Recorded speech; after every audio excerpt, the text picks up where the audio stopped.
지난해 말부터 올해 초까지 꾸준한 내림세를 보이던 주택담보대출 금리가 다시 튀어올랐습니다. 14일 모기지은행협회에 따르면 지난주 30년 만기 고정 모기지 금리는 6.87%로 상승했습니다. 이는 직전주 수치인 6.8%에서 소폭 반등한 수치입니다. 모기지 금리는 작년 말 이후 약 2달 만에 가장 높은 수준으로 올랐습니다. 모기지 금리가 다시 튀어오르면서 주택대출에 대한 수요도 잠깐 주춤했습니다. MBA는 지난주 모기지 금리 리파이낸싱 수요가 직전주보다 2% 떨어졌다고 발표했습니다.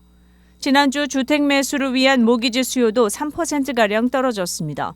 프레디맥의 수석 이코노미스트인 샘 케이터는 데이터에 따르면 2024년 현재까지 주택 구입을 위한 모기지 신청은 1년 전에 비해 모든 주의 절반 이상에서 감소했다고 말했습니다.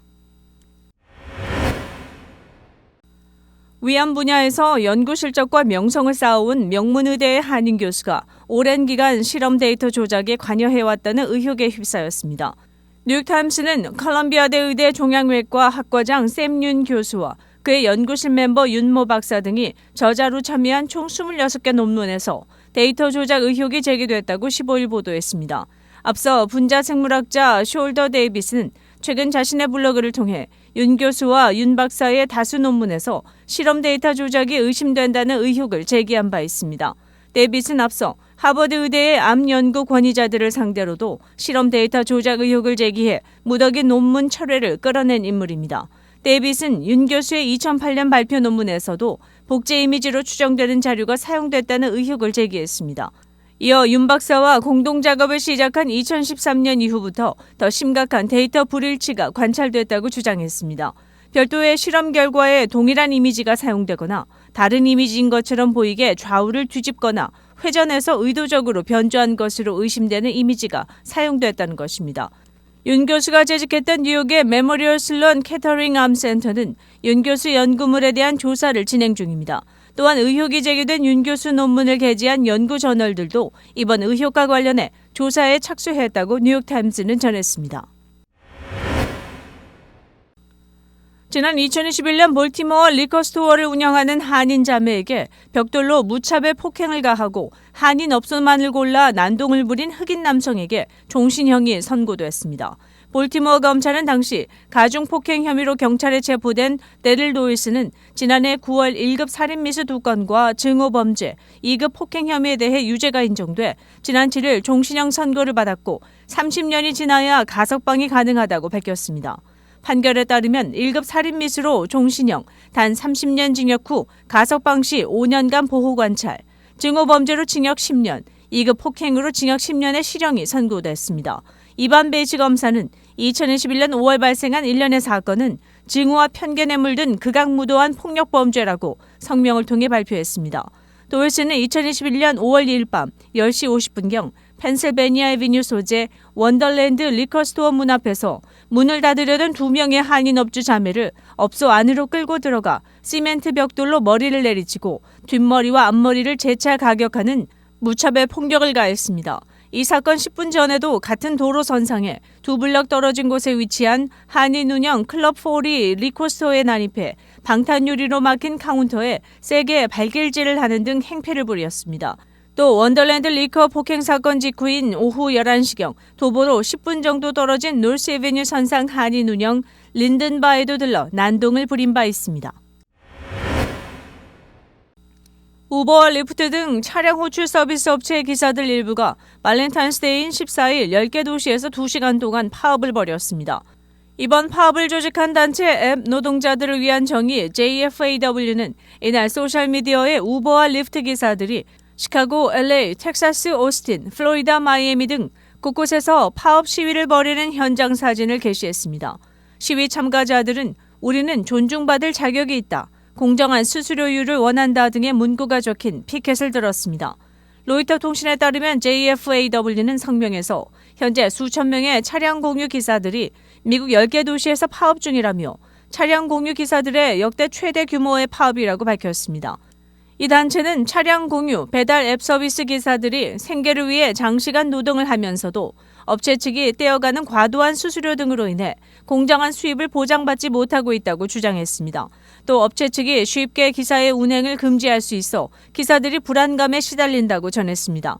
다만 이번 파업은 일부 도시에서 기사들 일부만이 참여했으며 비교적 짧은 시간 동안 이뤄져 그 영향은 크지 않은 것으로 전해졌습니다. 지난해 4분기를 기준으로 우버 기사들의 수입 중간값은 팁과 보너스를 포함해 시간당 33달러였으며 리프트의 경우에는 30달러 68센트였다고 로이터는 전했습니다. 업체들이 서비스 요금에서 떼가는 수수료는 정확히 공개되지 않았지만 통상 20에서 25% 정도로 알려져 있습니다. 스코키에서는 16일 오픈하는 새로운 체험 전시회인 화이트 스타 라인의 티켓을 구매하고 역사 속으로 들어가 타이타닉에 탑승할 수 있습니다. 이번 주말 웨스트필드 올드 오차드몰에서 열리는 타이타닉 전시회에서 1912년 비극에 대해 알 수 있게 됩니다. 관계자에 따르면 이 전시회는 가장 규모가 크고 몰입도가 가장 높은 타이타닉 순회 전시회입니다. 이매진 엑스비전스의 사장 겸 CEO인 탐 잘러는 보도자료에서 타이타닉은 90년대 후반 난파선 현장으로 뛰어들 수 있는 놀라운 기회를 얻은 이후로 내 삶의 일부가 됐으며 그 직접적인 경험 이후 배 타이타닉의 인물, 이야기에 관한 수백 건의 전시회를 열게 됐다고 밝혔습니다. 잘러는 전시회는 놀라운 미디어 경험과 이야기에 생명을 불어넣는 재현된 환경을 통해 새로운 방식으로 방문객을 타이타닉의 역사에 몰입시킬 수 있도록 고안됐다고 말했습니다.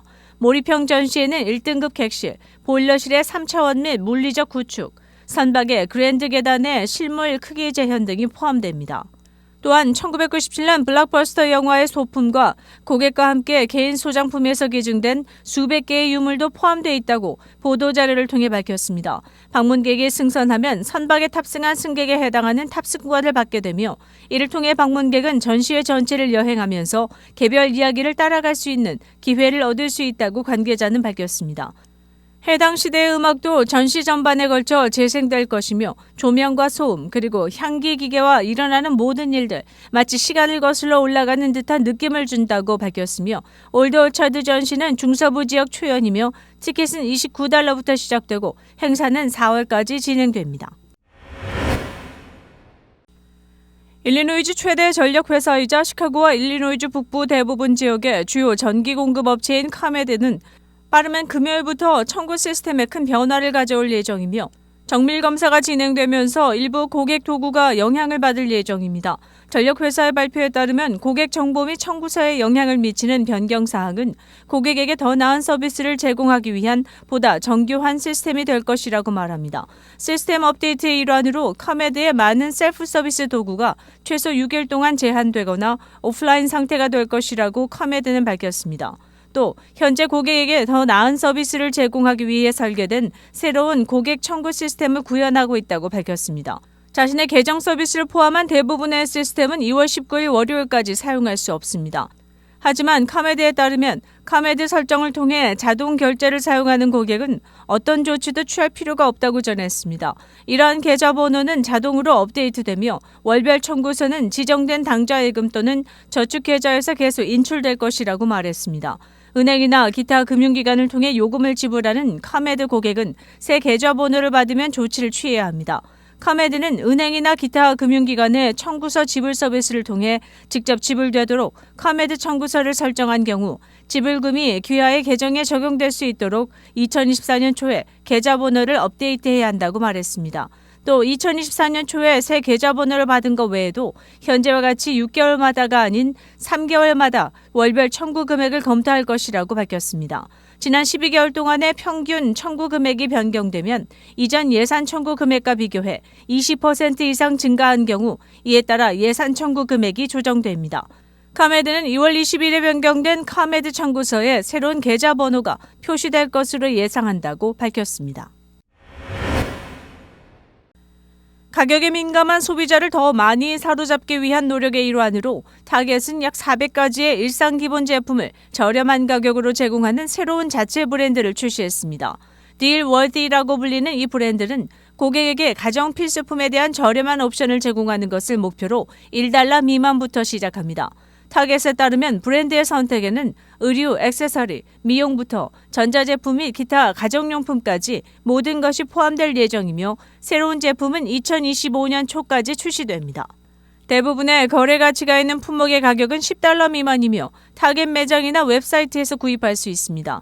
체인점에 따르면 휴대폰 케이스나 기타 전자제품과 같은 품목은 매장에서 판매되는 다른 브랜드보다 최대 50% 저렴하고 이번 달부터 매장과 온라인에서 구매할 수 있으며 앞으로 몇 달 안에 출시될 예정인 제품에는 양말, 속옷, 전원 코드 및 세탁 세제가 포함됩니다. 딜 워디에 대한 자세한 내용은 타겟 웹사이트에서 확인할 수 있습니다.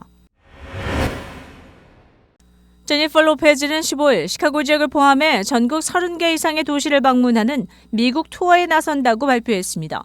This Is Me Now 투어는 6월 26일 플로리다주 올랜도에서 시작되며 라이브 네이션에 따르면 7월 26일 로즈먼트 올스테이트 아레나에서 열릴 예정입니다.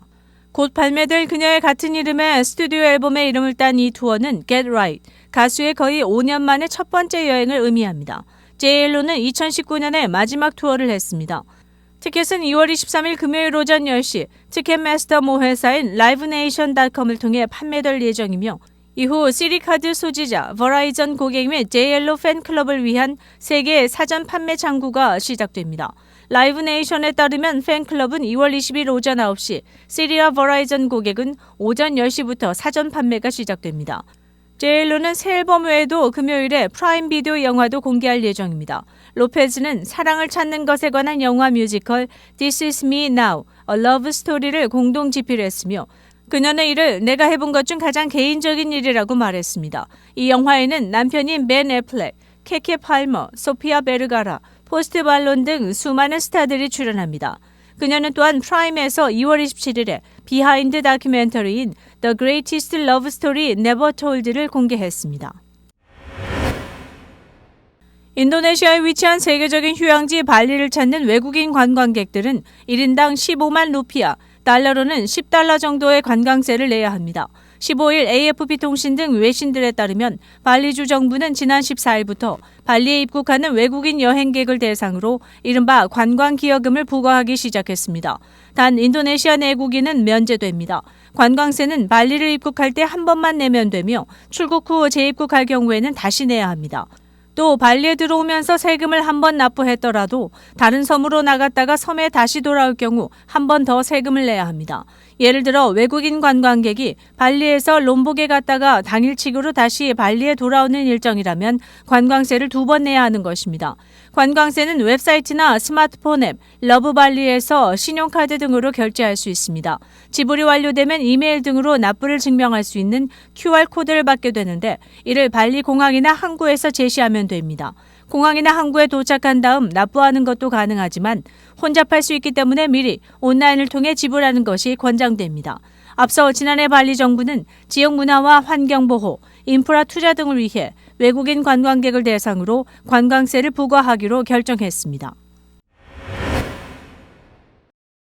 지난 2월 14일 시카고 한인회는 노스브룩의 힐튼 호텔에서 2024년 시카고 한인단체장 및 한인회 이사, 임원 연합 신년 상견례를 가졌습니다. 이번 상견례에는 김정한 시카고 총영사를 비롯한 40여 개의 한인단체장 및 시카고 한인회 이사와 임원 등 약 60여 명이 참석했으며 한인회의 상반기 행사 공지, 각 단체별 소개 및 향후 계획 발표 등으로 진행됐습니다. 드디어 정말 시카고 동포 단체들이 일어나고 있구나, 살아나고 있구나, 그리고 청룡회처럼 그냥 기상을 펴는구나 하는 느낌을 받았습니다. 그래서 많은 단체장님들 참석해 주셔서 고맙고요. 그리고 활동 상황도 고맙고 또 끝으로 한인회 열심히 협조하시겠다고 하신 마음에 더욱더 감사합니다. 한편 신년 상견례에 앞서 한인회 정기이사회가 열려 김기란 이사장이 신임 이사진 명단을 발표했으며 이후 재정보고와 안건 토의가 있었습니다.